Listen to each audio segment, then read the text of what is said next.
Hey everybody, Jason Bermas here, and we've been talking a lot about game theory, war games, and influential figures that have brought about globalization.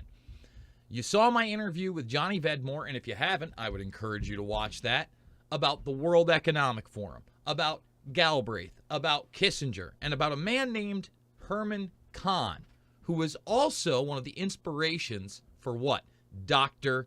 Strangelove. So today I was going through this wealth of information put out by a YouTube channel called NetGain. And I hope this YouTube channel doesn't get taken down. He's constantly putting up raw videos. This is where I found my Bushnell videos. I've now downloaded all of them. I've downloaded several others. And I downloaded this piece right here. Which I really believe needs to be watched to be believed, because it is one of these news pieces from the 70s featuring Herman Kahn himself. And what I found astounding was not only the accuracy of the prediction of a total track trace database society in which all phone calls would be intercepted in the future, and they would look for keywords via computer systems. Okay, and this is exactly what Promise and Carnivore were. And remember, Promise ends up being sold on the black market via who? Robert Maxwell, all sorts of intelligence ties, Israeli Mossad, British intelligence. There's now claims of Soviet intelligence as well, and he's running a media operation. And he's selling spy software. Okay? That would be enough for me to have shared this clip with you. However, what's even more stunning is the admittance later on of a plan to cordon off a certain part of a area or city and have a drugged populace that would then be surveilled biometrically. You think I'm kidding? I'm not.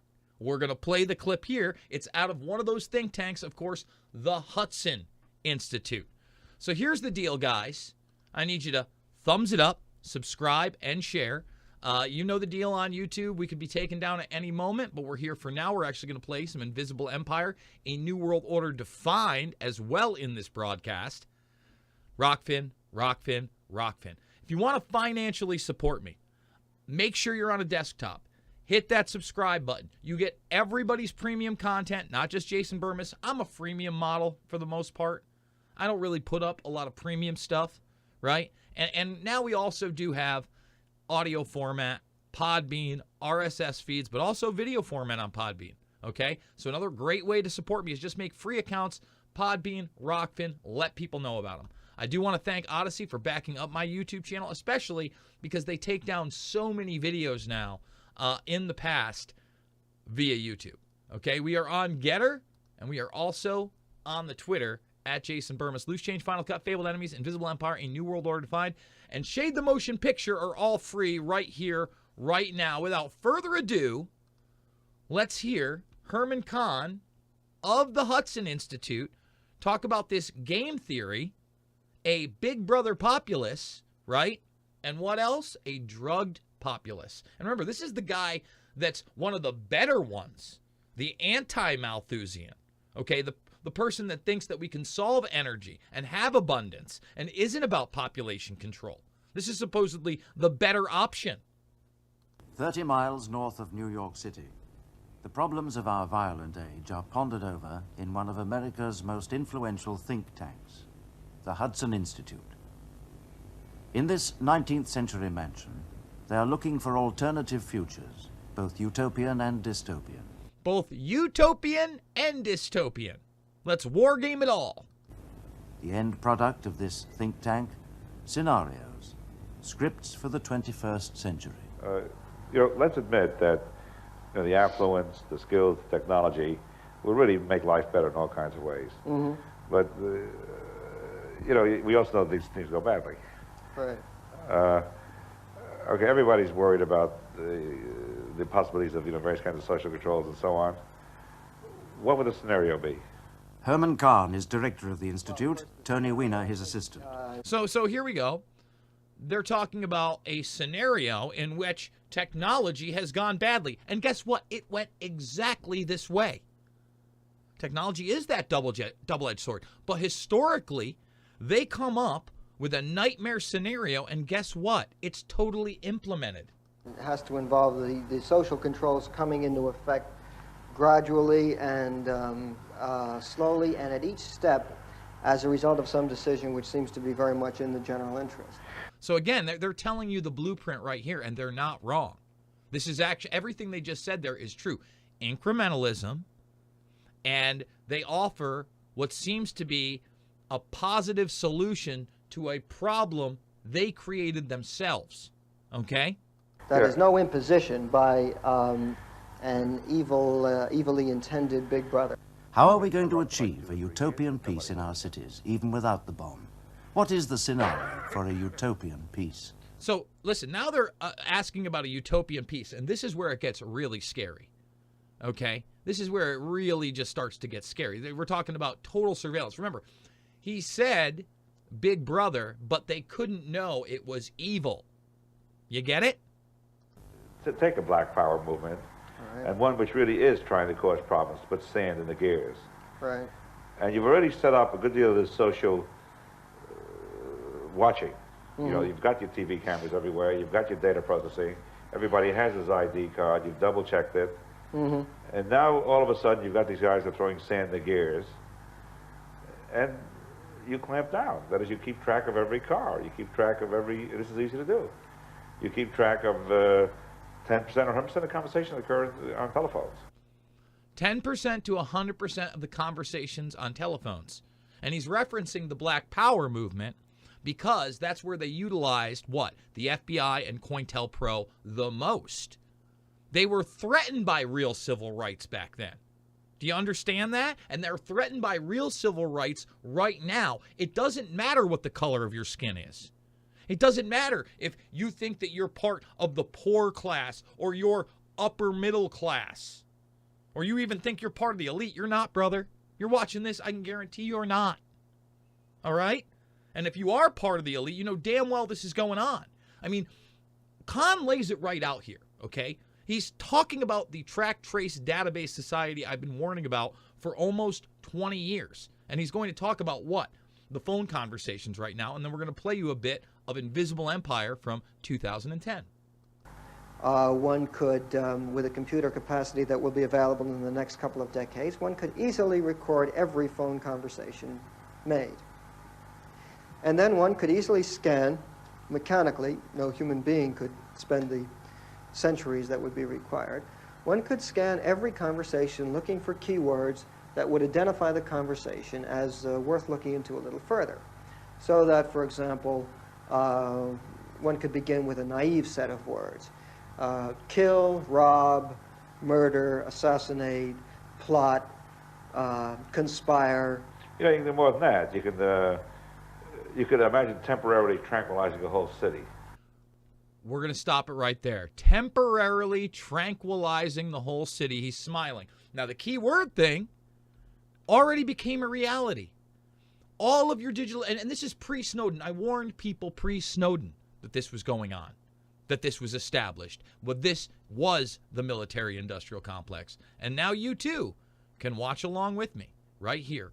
What was it? Hepting versus AT&T exposed all of this to the public, and it was going on in the 90s. And those 2 decades later, when the technology did get that good.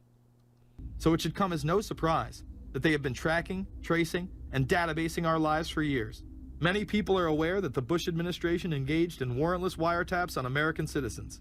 What they don't understand is that it has come out in court that all the major telecommunications companies have been secretly storing every piece of data received from our phones and our computers and handing them over to the National Security Agency. You heard about the government secretly listening in on phone conversations without a warrant, but there is evidence that your email is also being tapped. Everything. The government has been intercepting most emails as part of its terrorist surveillance program. That program has been criticized as illegal because it's missing an important ingredient: search warrants. Several years ago, Klein says he came to suspect that AT&T had installed secret computer gear designed to spy on internet traffic at the request of the National Security Agency. This is just a small part of the picture, as AT&T was not the only company involved and emails were not the only issue.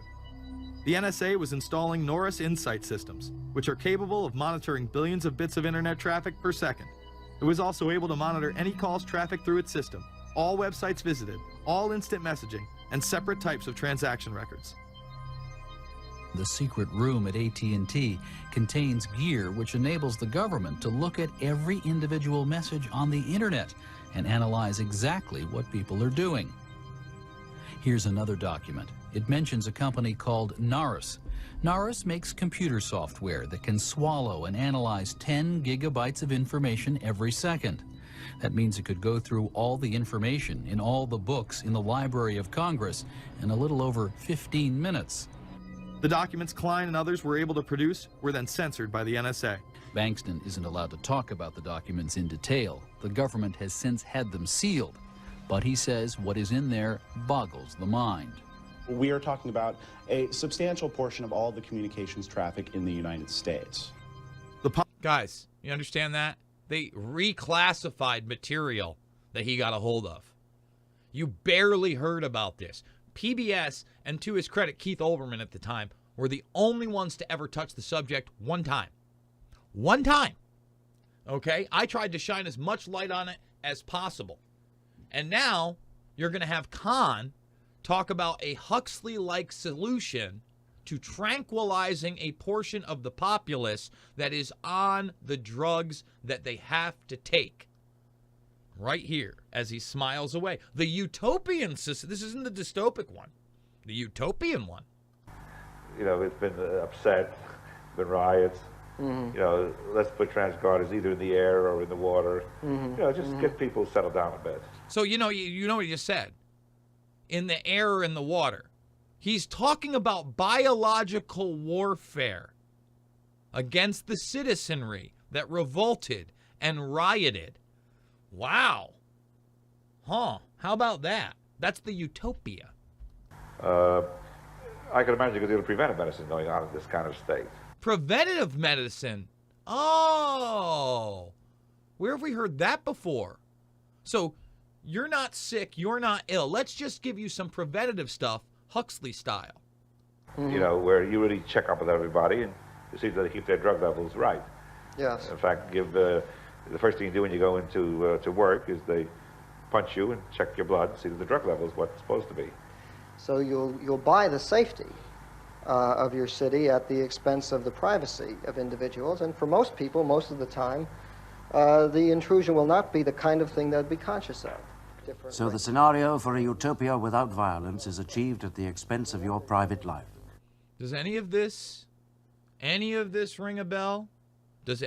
I mean, seriously, think about what these guys were talking about in the 70s. It's going to be a short one, guys. I just wanted to bring that to everybody's attention. We're going to be doing more of these watch-alongs, more of these history digs, because there's just so much out there. And people have to understand that none of this is by accident.